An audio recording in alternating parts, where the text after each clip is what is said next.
મહીસાગર જિલ્લામાં પોલીસ વિભાગે મોટી સફળતા હાંસલ કરી છે। બાકોર પોલીસ સ્ટેશનના ચકચારી લૂંટ અને હત્યાના જૂના કેસમાં છેલ્લા 10 વર્ષથી નાસ્તો ફરતો આરોપી નારુભાઈ ભુરુભાઈ ઉર્ફે ગુરુ ભુરિયાને મહીસાગર એસઓજી તરફથી ઝડપી પાડવામાં આવ્યો છે। આ કેસમાં આરોપીએ 2015માં લીંબડિયા ગામે આવેલા એસઆર પેટ્રોલ પંપ પર ફાયરિંગ કરીને મેનેજરની હત્યા કરી અને અન્ય વ્યક્તિઓને મારીને લૂંટ કરી હતી। મળતી માહિતી મુજબ પંચમહાલ ગોધરા રેન્જ પોલીસ મહાનિરીક્ષક આરવી અંસારી અને મહીસાગર જિલ્લા પોલીસ અધિક્ષક સફીન હસનના માર્ગદર્શન હેઠળ નાસ્તા ફરતા આરોપીઓને પકડવાના આદેશો આપવામાં આવ્યા હતા। જે મુજબ Mahisagar SOG police inspector VD દોરડાના નેતૃત્વમાં PSI M Baria, PSI HB Sisodiya અને એસઓજી સ્ટાફની અલગ અલગ ટીમોની રચના કરવામાં આવી હતી। દરમિયાન એસઓજી પોલીસ ઇન્સ્પેક્ટર વીડી દોરડાને ગુપ્ત માહિતી મળી કે આરોપી નારુભાઈ ભુરુભાઈ ઉર્ફે ગુરુ ભુરિયા કે જે કાકરાધરા તાલુકા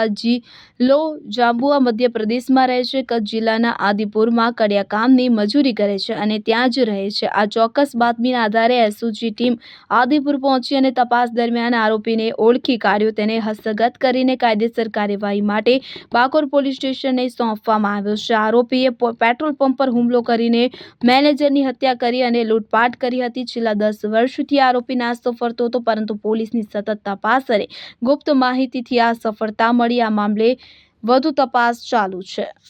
બ્યુરો રિપોર્ટ CN24 ન્યૂઝ। હવે જુઓ દેશ દુનિયાની તમામ ખબરો તમારી આંગળીના ટેરવે। ઉઠાવો મોબાઈલ અને ગૂગલ પ્લે સ્ટોર પરથી ડાઉનલોડ કરો અમારી CN24 ન્યૂઝ મોબાઈલ એપ।